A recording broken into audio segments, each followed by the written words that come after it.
Ladies and gentlemen, hello, welcome back to the channel. My name is Luke Triton. We're going to be looking at another Nerf blaster today, and it is the Spectre REV-5.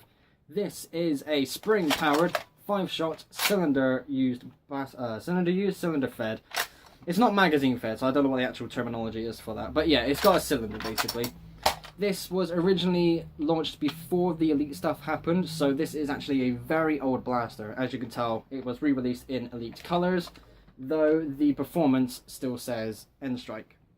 So in this series we look at some Nerf blasters and we decide whether it's worth buying them today if you don't have one already. I, along with many other people, are getting into the Nerf hobby for the first... Well, I'm not getting into it for the first time, but I'm coming back to the hobby. So I'm having to buy a bunch of blasters again. And this was a very interesting purchase. Oh, pardon me. So, as you saw, this had two attachments. I took those both off because there's a very strong argument for both the blaster and the attachments.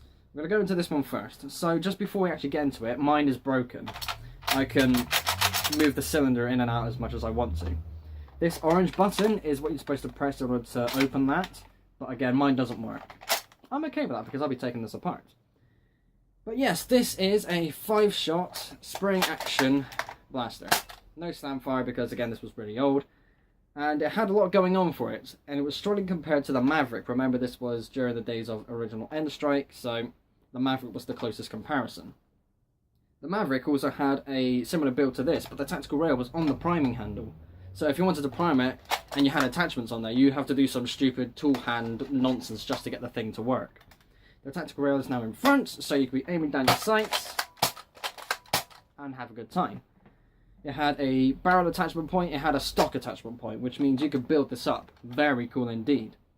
But this was not a popular blaster. Because it was compared so much for the Maverick had 6 shots, this only held 5. It had to hold 5, because if this held 6, who would buy the Maverick? If this is still being released today, who would buy the Strong Arm? Who would buy the hammer shots? Yes, you can use one hand, but it's only got 5 shots. You may as well buy this. But thankfully, that wasn't the case. It had to be nerfed, no pun intended, it had to be nerfed to hold only 5 shots. Because of that one less dart, it wasn't good enough to be used. It was 1 dart short. But, hang on, hold, everything freeze. It came with 2 attachments, which became very popular very quickly. Yes, I just took them on, put them on, but let's take them back off. So, first of all, the barrel. This is the only barrel to have a nice thick, well, yeah, let's go with thick. It's a nice big, round, thick hole in the center. That's because this was originally launched with Whistler darts. Back then, the Elite darts weren't made in the same way as the other magazine-fed darts. Whistler darts had a thicker head, so they needed a thicker barrel to go down. So, they made this. It looks so good. I mean, come on. If you've got one of these barrels, you're putting this on half your blasters because it looks absolutely spectacular. Everybody calls this the suppressor barrel, and yeah, it's kind of obvious why. I mean, again, it just looks so damn good. You can have a really long barrel and put this on the end, it will still look good. Even if the whole blaster looks stupid, this can make stuff look good. It really does.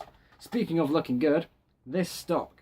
A lot of people don't like this stock because it's really flimsy. But what other stock can do that? It's a folding stock. This kickstarted close quarters blasters just because of these 2 attachments. Stealthy, nobody gave a shit. But yes, this is now the point in the video if it is worth buying one of these or not.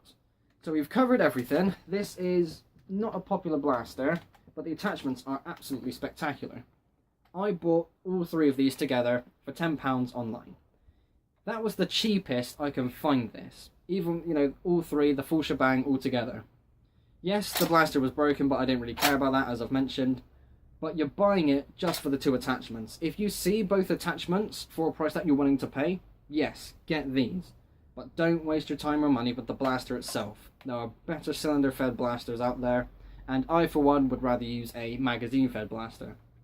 I looked online, and it turns out there is actually a strong argument for using cylinder-fed blasters. It's not really good for this blaster because it's an open and closed one. But if you take something like, I don't know, there's like a mega one that has that massive chamber like that.